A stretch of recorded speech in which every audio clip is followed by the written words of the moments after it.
Hello guys, I'm Super Ron. Welcome back to the channel. This week we're down the G unit with my little family car, my C5 RS6. And this week we need to do the cam belt and the cam chain tensioners on the V8 engine. But I am going to go against my usual motto that I preach of buy cheap, buy twice, and I'm going to attempt to save myself over £1,000 in parts by fitting some cheap Chinese unbranded tensioners. So stick around to see how that pans out. Is it a recipe for disaster, or have I just saved myself a fortune?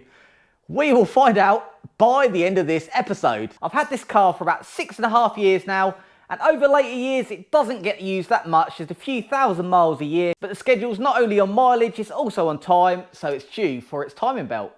So under the bonnet we have a 4.2 litre quad cam 40 valve V8 twin turbo engine, and as I did say then, I'm doing cam belt and timing chains. Normally an engine is either one or the other, but these have a cam belt on the front that runs the exhaust cams, and then they have timing chains which link to the inlet cams. You've seen me do this recently on the blue RS6 where we had the engine out, and as per Elsewin, you should take the engine out to do the rear timing chains. But what you also would have seen on the blue one is it is possible to do it in situ because we had to replace that faulty brand new tensioner. The tensioners for these engines are absolutely horrendous money, and there's two of them. Previous to this, I had an Audi S6, which is the same engine just without the turbos, and I replaced both of them on that. There isn't actually a maintenance schedule for the chains. In Audi's eyes, they're in for life. But what happens after a few years, the tensioner pads start to get a bit worn, the springs get a bit worn, and then it's a rattle on first startup, which I have just started experiencing.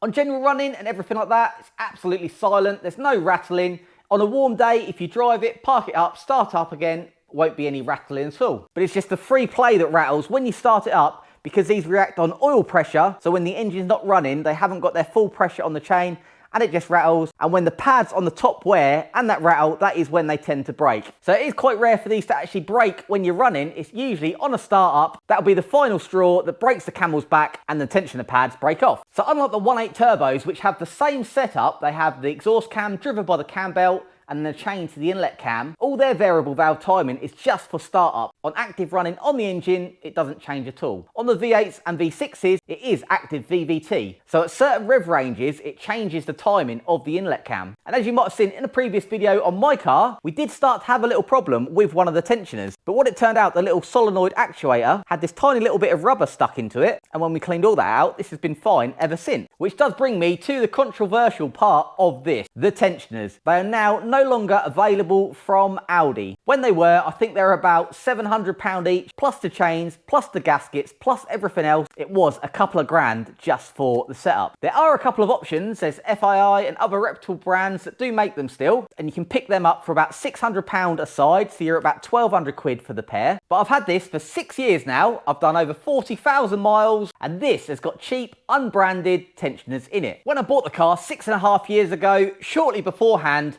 the guy had replaced the cam belt and the tensioners and the chains. Shortly after I got it, I gave it a full oil change, and I took the sump off because it was leaking slightly. And what did I find in there? The remains of a broken tensioner pad. It's very common when the tensioner breaks, the bit of plastic goes off and just falls straight into the sump. I had it on both sides of my S6, doesn't seem to cause any damage, you just get it back out the sump. So that is why he changed the tensioners. So for the last 6 years, I've been running unbranded Chinese tensioners without any issue whatsoever. No rattles, no breakages. It's only in the last few months where it's been set up, it's just started to rattle. So that left me with a bit of a dilemma of what do I do now? The cam belt and other bits are still fully available from Audi, and they're not really that much money. Through the trade, the cam belt, water pump, thermostat, everything like that is comparable to Euro car parts pattern prices. So that was a no-brainer. I've got full genuine cam belt, water pump, thermostat, cam seals and rocker cover seals. So it's just left to make a decision on what do I do about the tensioners. On the blue one we fitted FAI tensioners, which are a reputable brand and recommended on the forums, but they're about £600 each, so that's 1,200 quid for the pair. There are unbranded Chinese ones available on eBay for about £50 to £100 each. Now, does paying more get you more quality? Sometimes yes. Does paying more for a brand get you more security? 100%. If you're going for a reputable brand, you've got a little bit more certainty that the quality is going to be there, the final checking is going to be there, and the warranty is going to be there. But even then, as you saw on the blue one, we fitted these reputable parts and it still leaked. So we had to go for a warranty claim on a £600 tensioner because of a manufacturing fault. So also factored into the decision that I made is that I'm doing it myself. So I haven't got a labour charge. If this was in a garage and you're paying someone to strip it all the way down, you've probably got 2 days work. For a tensioner to fail in a year or so, you're gonna have to pay for all that again. But for me, myself, I don't. I just have to spend a Sunday on it, strip it down and replace the tensioner. Over here, you can see we've got the genuine,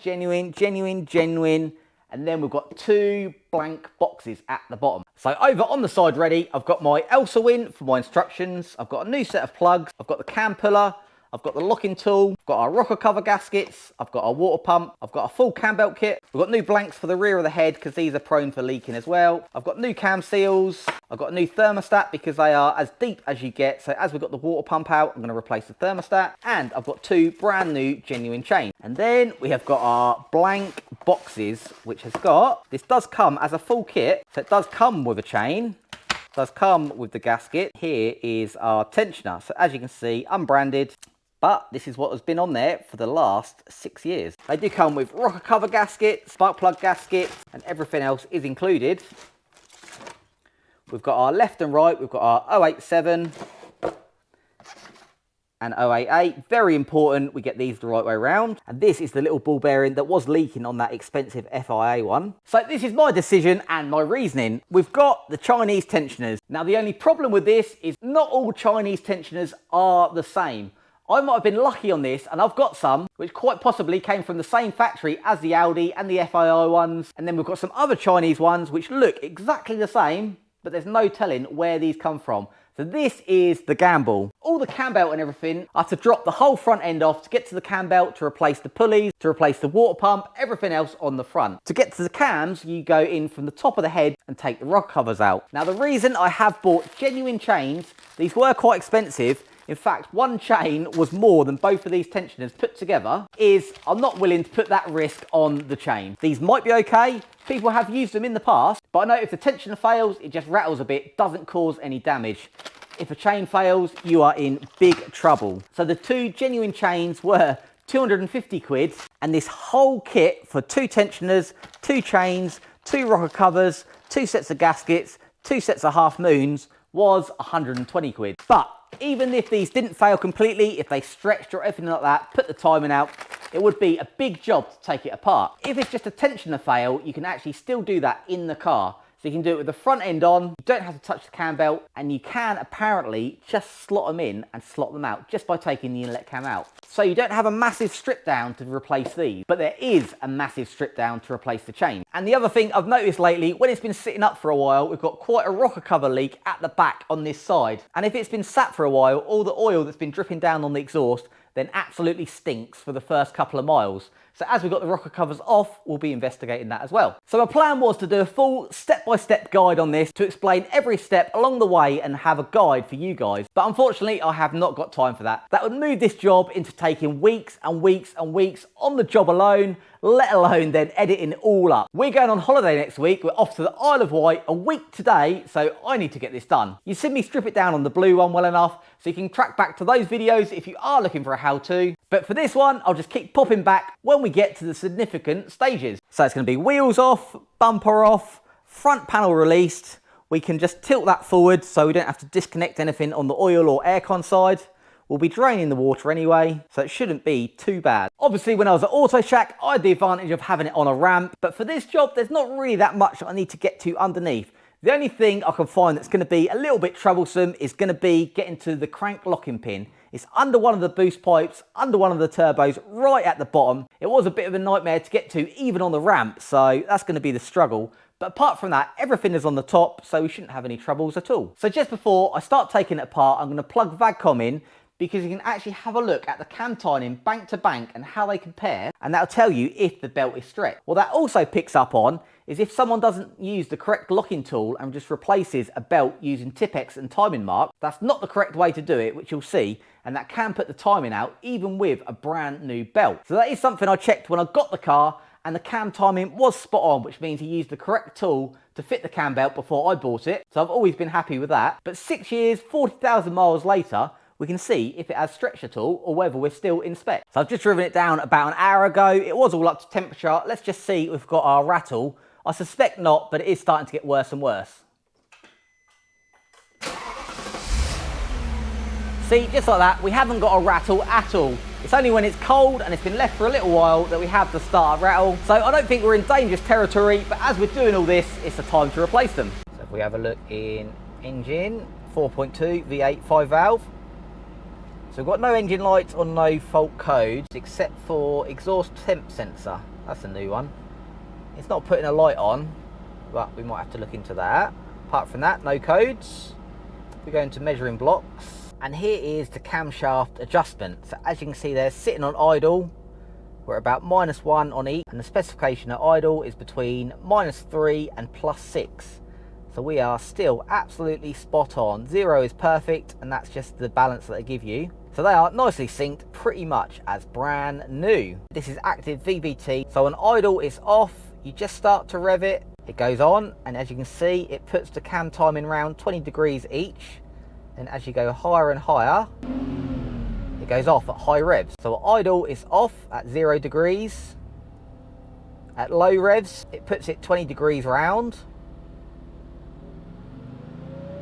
Still on. Then at max revs,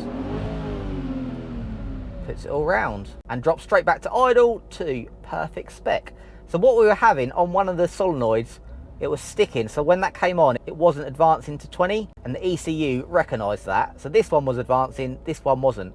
But it turned out just to be a little bit of a blockage in the solenoid, and ever since been okay. So once we're all done, I'll check this again, and we should be pretty much at these exact figures. And that is after 6 years of running on these Chinese tensioners. The other thing I don't want to do is disconnect the aircon, because also in the last 6 years, I've never touched the aircon system. I've never had it re-gassed, I've never had it rechecked, and year after year, the aircon is still ice cold on this. So any company that tells you aircon needs topping up each year is just selling you that refill year after year. Aircon, just like your fridge, are sealed for life. So as long as you've got no leaks, your compressor's healthy, it shouldn't ever need to be recharged. I've just gone into HVAC, and as you can see outside at the moment, it's 31 degrees coming into the heater matrix and 9 degrees going out. So we are frosty cold in here. But luckily you can just fold the front panel forwards a little bit so you don't have to disconnect any of the aircon system. So the only thing now, we are fully up to temperature, so I'll have to let this cool down a little bit. But we do have a lot to strip down before we even get to anything that's going to be hot. So with the power of YouTube, front end and off, and so far no horror stories. All looks really good in here. Maybe got a little bit of a weep from this intercooler, but nothing causing any problems. So now we're here, I'm gonna start stripping off in the bay, because under all this carbon is the engine. These are actually the air boxes on the top, and this is the little carbon trim. Under there is a whole load of plumbing. So I'll get this stripped down so we can get to where we need to be. But first we need some Super-On prep.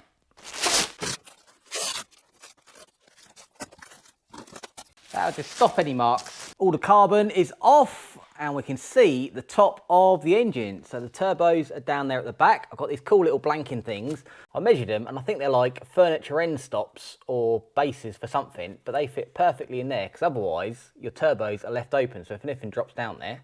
So I've got them to always sitting there blocking that off. I've dropped the front end forwards, so now we can get to the cam belt, because before this was right over here, so we had no chance of getting in. And the procedure is to take this right forward, but all I've had to do is disconnect the top water hose, all the bottom hoses for the oil cooler, the air conditioning, the gearbox cooler and the power steering are all still connected. Just kind of lean it forwards a bit and everything's got flexy enough to move. I've drained all the coolant, it's all nice and clear, no problems in there. So next off is going to be getting this front crossover pipe off because the throttle body's there. If you remember on the blue one, I had this bolt snap off. So hopefully we won't have any trouble there, and then we can get to the cam belt. Here are our tensioners. So we've got one there. This is 087 this side, and then the other one is the back over here, and that is 088. It is super important you get these the wrong way around. But what happened on my S6, I did these one at a time because this side failed, so I bought a brand new one from Audi, and this is the 088. But for some reason, I was sent an 087, and they fit and they look exactly the same, but they work differently. One pushes up, one pushes down. So although they bolt in, everything lines up, everything times up, When the engine starts and the oil pressure pushes up, it then has a camshaft coloration and you have to take the whole thing apart. So it is vital you keep these the correct way around. So I'll get all these boost pipes off, get the cam belt covers off, and then I'm gonna have to do the thing which is probably gonna be the most trickiest thing on this entire operation, and that's get to the crank locking pin. I mean, I could probably time it up and just mark it on the crank pulley, but that's not cool. Let's get all the locking pins in, all the locking bars on, so we know we are 110%. Because I want to get back to that 0.0 something cam coloration on the VAGCOM, so let's do it properly. Please don't snap. 1. 2, and relax. That's the link pipe off, cam belt covers off, to reveal the V8 cam belt. So it just goes to the exhaust cams on both sides, just a single pulley and a super long belt. I've never actually seen it on this car before, but as you can see, it is quite worn. You can see the lines on the back there showing how worn it is. So it's definitely time for a replacement. The other thing I noticed is we've got quite a lot of oil down this corner. So we've got an oil leak there, whether it's a cam seal, but we'll be able to see more when we take it off, or whether it's just the rocker cover, but all of that will be replaced. So next off, I'll take all the auxiliary belt off, serpentine, tensioner, and then get it timed up to top dead center. And for that, this is the time where we need to go underneath, because the blank is somewhere up there, I think. I think we've got to take this boost pipe off. And somewhere in there we've got to get to. I've just noticed under here from the last oil change, even my own cars get a little super on. And then see if we can find where our crank locking pin goes in. But it's somewhere up there. And that's the boost pipe off, and you can see just behind the turbo oil drain there, there's a little Allen key, and that is the hole we need to get to put the pin in. The other thing I'll get a code for sometimes is the solenoid on the engine mount, and I've never looked into it before because they're super common for throwing up fault codes, so I've never really been bothered. But while I'm under here now, I've just seen, there's the engine mount, and there's the solenoid cable tied to the gearbox line, so that's probably why it's not activating, because it's right over here. Crack off that Allen key and get our pin in. Right, crank pin is in. So let's see how well this lines up after 6 years. This should. Oh, that is absolutely perfect. So that is why our cam sensors were reading so well. And that is the belt off. We're all timed up, we're all locked in. I was just looking through the belt, and it doesn't look like it's cracked or anything inside, but there's no markings on it whatsoever all the way around. Usually, just like on the serpentine belt here, you have the manufacturer and the part number and all that. But going around this one, there's nothing whatsoever, which is strange. I can see on the water pump and tensioners, it has got genuine Audi parts on it, so there should be Audi written on here. But this has completely rubbed off. There's no sign of anything. So I'm just kind of wondering whether the timing belt was replaced, because I didn't actually have a receipt for it. He just said his mate had done it, and I could see the tensioners on the top were brand spanking new. So I'm wondering whether he had the tensioner break, replaced them, but put the old belt back on.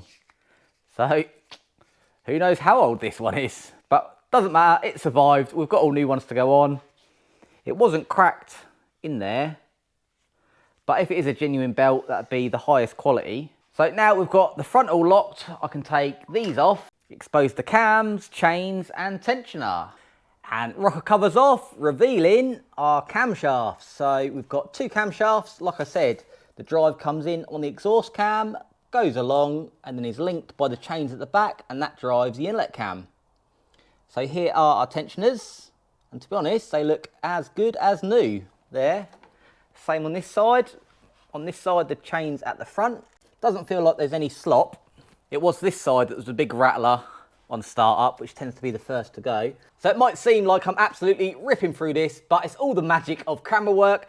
I'm actually about 5 or 6 hours in, so if you're doing this, don't feel too bad that you're still going. The driver's side is by far the most difficult to get in because you've got the secondary air injection at the back. What you have to do is loosen the bolts off and just tilt this back a bit because it doesn't clear the rocker cover. If you take it all the way off, I don't think you'll ever be able to get it back on with it in the car. What Elsewin says is just take these 2 bolts off, that lifts off and your job done. But this one is impossible to get to without taking the mount off first. If they just put a normal bolt in there so you could get a socket on it, that'd be perfect, but it's an Allen key and it's got this bit directly below it so you can't undo it. But as simply as it says on here, disconnect vacuum hose, unscrew bolts 1 and 2 and detach combination valve. 1, 2, but it's not that easy. So I've just loosened it so we can rock it back and that just clears the cover. You've also got the water pipe on this side, but what you do is just undo the bracket and then just pull this out a bit, not too far, just enough to get it past. And I found my oil leak. You can see on the bottom of this rocker cover, that's where the oil is coming from, and that just drips down the back straight onto the exhaust. So next job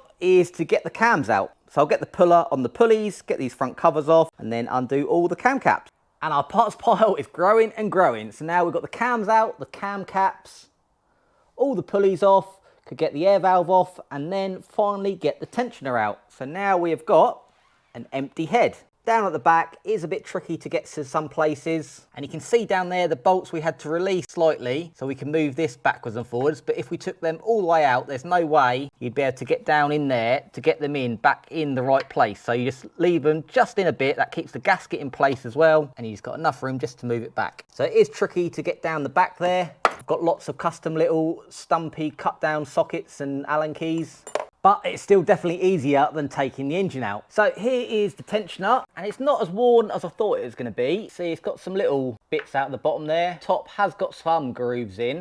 But if we look at the one that came off my S6, these were the factory ones with 100,000 miles in. See, there was quite a groove in it, and then eventually that wears through and it explodes. So this is what happened in my S6. I dug these bits out of the sump, but they eventually wear all the way through, find a weak spot, and then disintegrate. So they live there on the offerings to the god of speed. There's my old factory tensioners still in there as well, which leads us to our new tensioners. So these are the new ones I've got going in. I'm a little bit disappointed because on these ones, we've got KA3, 1502 and then the part number, and on the advert the reason I chose these ones over all the other Chinese ones is because they're displayed exactly as that. So I thought there's quite a good likelihood that we have got some good ones. When they've turned up, it is just blank, hasn't got that KA3, hasn't got the rest of the part number on. What it has got, I don't know if you can see, is all the genuine etchings in the solenoid, just like these ones, where some of them just come completely blank. But it's one of those things, when you look at the description, it says, image is just for illustration purposes only. But at the end of the day, it's still got the filter in the bottom. It's got brand new pads on. Hopefully it's going to be okay. It is just a little bit annoying that the reason I chose them ones specifically over all the other ones is because they had all the same stampings as the one that I had already on. But I guess that's just the problem with these unbranded ones. They are just a bit unregulated. Fingers crossed I'm still going down the right route, because with this far in, and I'm getting a little bit nervous, but I'm sure it'll be okay. Remember, at the minute we are still £1,000 better off. So I am still going to use the genuine chains, but I did notice the pattern ones that come in the box, here are our genuine ones,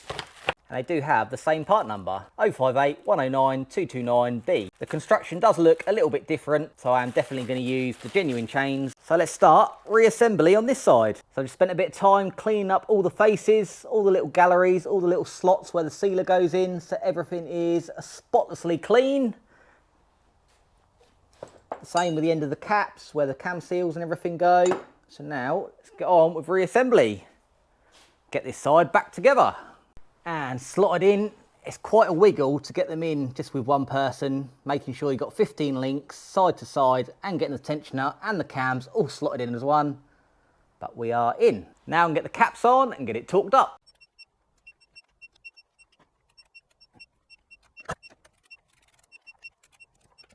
And all back on, all torqued up and ready to go. So we're all lined up. Definitely this side is the hardest. It's really fiddly at the back to get everything in, and you haven't got a lot of room to get your socket on all the torques, but we're in. So now let's do this side and strip this out. All cleaned up spotlessly. Got our new gaskets on the end. So let's wiggle this in. I did just notice down in the bottom there, I don't know if you can see, but that says 10Q01 AE, and on the old ones is exactly the same marking, 10Q01 AE. So it definitely come from the same mould anyway. Right, so we are all perfectly cleaned up. We've got the gasket on the end ready, got some assembly lube in there. Got my marks lined up, we've got 15 links between the two, and then I slid this tensioner in. So now let's slide it in, keeping it all timed up. So this is the tricky bit, getting it all back in, keeping it timed up as it slots in, making sure all the cam seals go in their space. Then we just double check our links are still lined up with our marks, which they are. So now we can put the caps back on. And done. And there we are, all torqued up. Everything's still in line, our timing marks are right, our chain links are right. So the top is all done, both sides. So now let's turn our attention to the front. We've got water pump, thermostat and timing kit. So we've got all our genuine parts now. We've got our genuine timing kit. And the thing I like about these is they come with all new bolts. They come with the long cam bolts, new timing plates, both the adjusters and the pulleys. So it's a full kit. We've got a brand new genuine water pump with the gasket. Got the thermostat as well with the seal. I've never had any trouble with the thermostat or overheating, but it is behind the cam belt, so this just makes the perfect opportunity to change it. They're not a lot of money, so it just seems a no-brainer to change it now while we're this far in, because as luck would usually have it, you'd finish all this off and then it'd start playing up. So we're going to replace that. So let's start stripping down. And all stripped out, so you can see where the thermostat sits, and it goes down that arm there into the water system. So just pop that out, got the water pump out, got all the tensioners off. And they are all genuine bits that was on it. Genuine Audi pump, all genuine Audi tensioners. But this was put on with sealer, so it wasn't Audi that fitted it. But it's good that it had the genuine bits on there. So now I'll give this a good clean up and get our shiny new bits on. And the bolts that have come out are a bit smeggy, so I'm not sure how long all this has been in here. The fact that the belt was so worn and hasn't got any markings on it whatsoever, being that all this is genuine stuff, I'd assume the belt is all genuine, and on the genuine belts they have all the markings on it and they don't normally rub off. Well, I've just found why they put sealer along the bottom. Because they snapped off a bolt. See there, that bolt half still in there, which is this bolt here. As you can see, there's been no head on it and the hole is all full up with sealer. So I can't leave it like that. So I'm gonna have to get that out. Steel bolt, alley block, it's the usual story. There is still a little bit sticking out, so I might be lucky. Let's give it a go. Got the classic R-Tech out. I'm gonna try and weld a nut on. So let's see how this goes. Nut welded on, nice and hot. Let's see if it comes off. Ooh, something's moving.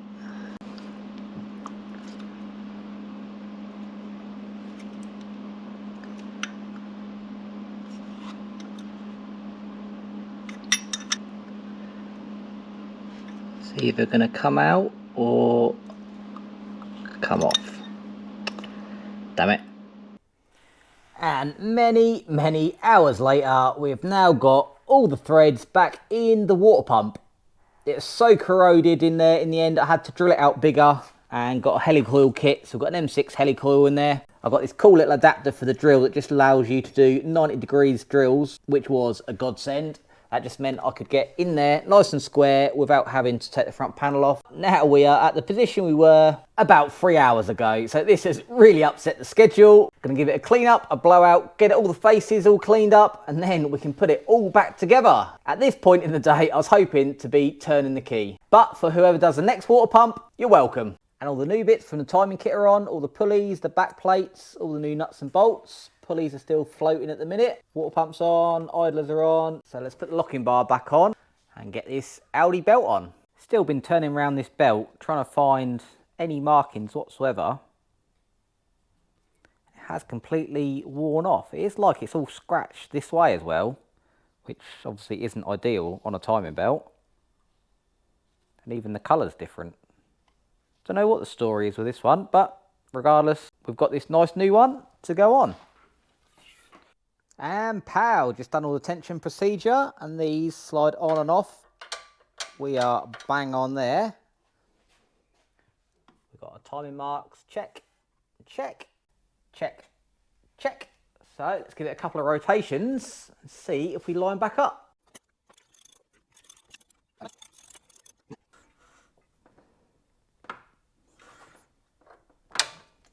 Oh.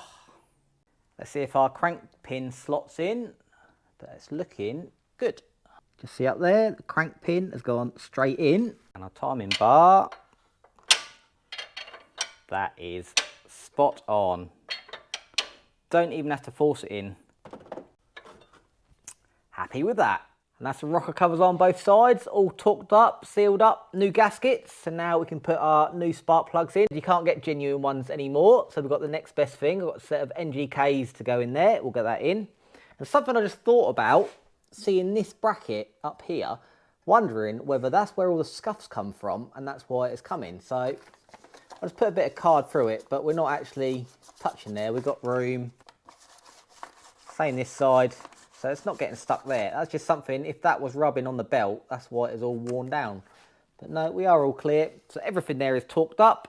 And the last thing in our cam belt kit is this little washer, and that's actually for the bung underneath where we put our crank locking pin in. It comes with a new washer, which is pretty cool. So now we can get all the top end put back together.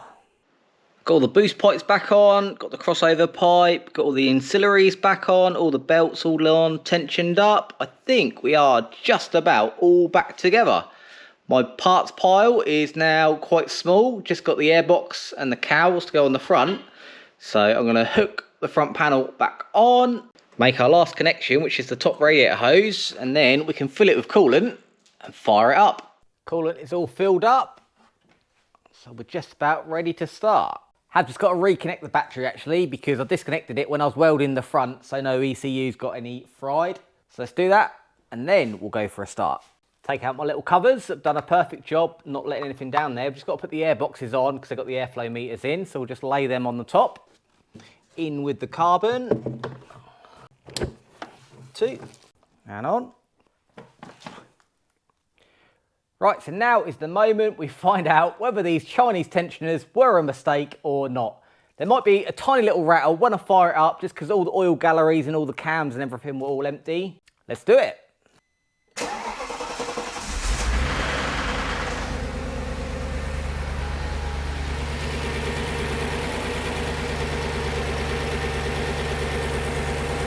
Winner, winner. Give it another start. Perfect. No leaks. Nice and quiet. No engine lights on, so everything's all plugged in. Now just got to run it all up to temperature and let the coolant all bleed through. Early indications, we are on to a winner. And just like that, we are all back together. So while that was running up, just fitted all the top covers, bumper, wheels, everything is now back on. We can peel this off, revealing the nice shiny paintwork. And we're all done. So the real test is going to be when it's stone cold in the morning. So this has been a long, long day, made even longer by the problems we had with that water pump. So I'm going to go home, get a little bit of sleep, come back fresh, and we'll try it in the morning and see if we have a silent start. And we're back. Fresh day, fresh shirt. I've just had a look underneath. All the fluids have stayed inside overnight. So let's test this cold start and see if we have saved ourselves £1,000.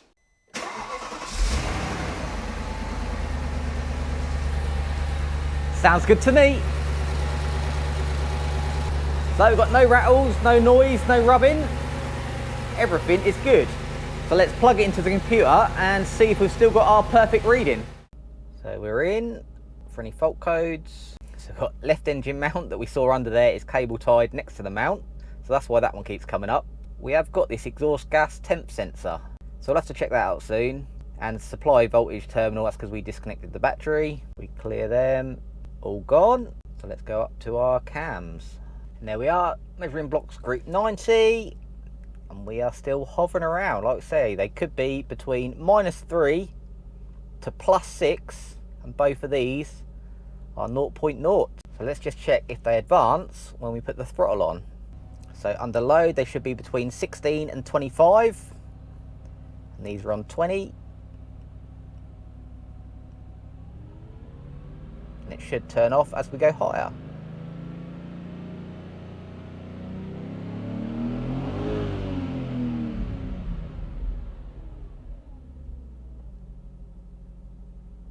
back down to idle. Just recheck the codes, and the only one that's coming up is that left engine mount. So I am happy with that. So far, so good, but I don't think it's fair to put this as a complete success until we've given it a test. So next week, I'm going to be covering probably nearly 1,000 miles. So I'll report back then. We'll plug in the laptop again, check our cam phases, and then I can give you the full report. Hopefully, it'll be without issue. And we are back. It's probably about 2 months later now. We used it all through the summer, but it has been sitting here for a good month or so. So I thought this is the perfect time to give it a cold start test on these tensioners. Battery was flat, so I gave that a charge. Still all there. Few leaves. So we've done our Isle of Wight trip and then went on a camping trip after that, and over the summer I've done about 1,000 miles on these tensioners now, and with zero problems. Early morning starts, zero rattles. We drove all the way down to Southampton, which was like a 4-hour constant drive, no issues whatsoever. So now it's been sitting here for a month. The weather has definitely changed, so we are on a cold start now. Give it a test. Well, as you can hear from that, not a single rattle. So I'm super happy there. Can't ask for much better than that. So let's get it down the G unit and give it one last check over. I just wanted to bring it down the G unit so we could plug it back into VAGCOM and we can look in the measuring blocks and recheck those cam phases. Now it's done 1,000 miles, I want to check that everything's settled in okay and they are still spot on.